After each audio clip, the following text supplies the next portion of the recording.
ఎందుకంటే ఎవరైతే గోవింద అనలేదో అన్న వాళ్ళ పాపాలన్నీ అనలేని వాళ్ళ మీద పడతాయి. అందుచేత గట్టిగా ఆంజనేయ వరద గోవింద గోవింద. ఎందుకంటే చూడండి, ఈ హరికథా గానాన్ని కమిటీ వారు ఏర్పాటు చేశారా?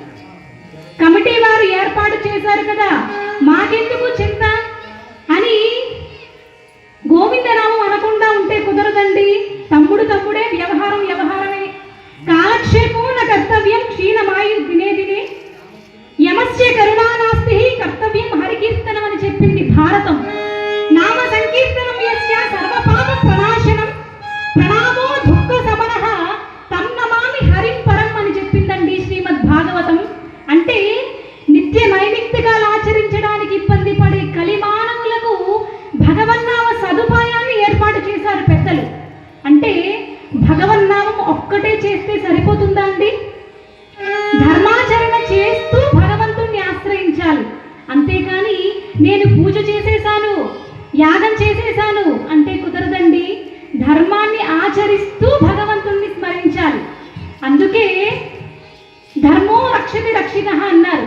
చూడండి, మనం గంగ దగ్గరకు బిందె తీసుకువెళితే బిందె నీళ్ళు వస్తాయి, చెంబు తీసుకుని వెళితే చెంబు నీళ్ళే వస్తాయి. మనం ప్రోక్షణ చేసుకుంటే అదే దక్కుతుంది.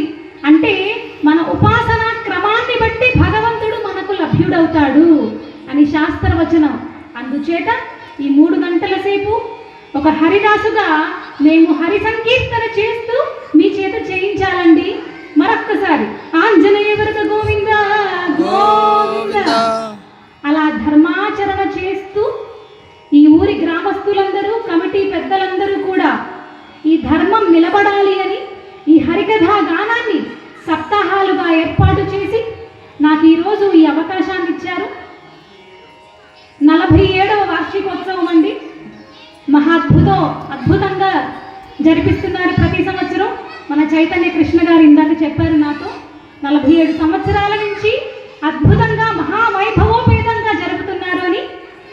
ఇలా జరుపుతున్నటువంటి గ్రామస్తులకు, అలాగే కమిటీ పెద్దలకు, ఇక్కడికి విచ్చేసిన భక్త మహాశైలకు, రసజ్ఞ శేఖరులకు, శౌర్య ధైర్య పరాక్రమోపేతులకు, సంగీత సాహిత్యాభిమానులకు, నిరంతర హరిహరార్చనాభిరుతులకు, పుణ్యాంగనులకు, పురంధ్రీమణులకు నా నమస్సుమాంజలులు తెలియజేసుకుంటూ, అలాగే బండికి 2 చక్రాలు ఎంత అవసరమో హరికథకు వైలిన్ మృదంగం అంత అవసరమండి. శృతి మాత లయ పిత అన్నారు. అటువంటి మా హరిదాసులకు తల్లిదండ్రులు వీరే. నాకు వైలిన్ మీద సహకరిస్తున్నటువంటి సాయిబాబా గారికి, అలాగే మృదంగం మీద సహకరిస్తున్నటువంటి చైతన్య కృష్ణ గారికి అద్భుతమైన సహకార వాయిద్యాలు ఇక్కడ పెద్దలు నిర్వహించి ఉన్నారు. వారిరువురి పాద పద్మములకు నమస్సుమాంజలులు తెలియజేసుకుంటూ హరికథాగానం చేస్తున్నారు. భక్త మహాశైలారా, ఈనాడు నేను చెప్పబోయేటువంటి శివకేశవులకు భేదం లేదని తెలియచేస్తూ రుద్రాక్ష తులాభారం అనే కథను గానం చేస్తున్నాను. ఈ కథను నాకు నేర్పించిన గురువర్యులు నిన్న హరికథాగానం ఇక్కడ చేశారు, వారే పురాణం విజయలక్ష్మి భాగవతారిణి గారు. అలాగే నేను ఈ హరికథాగానాన్ని కపిలేశ్వరపురం శ్రీ సర్వారాయ హరికథా పాఠశాలలో శిక్షణ పొంది ఉన్నాను. వారికి కూడా నా నమస్కారాలు తెలియజేసుకుంటూ కథాగానం చేస్తున్నాను.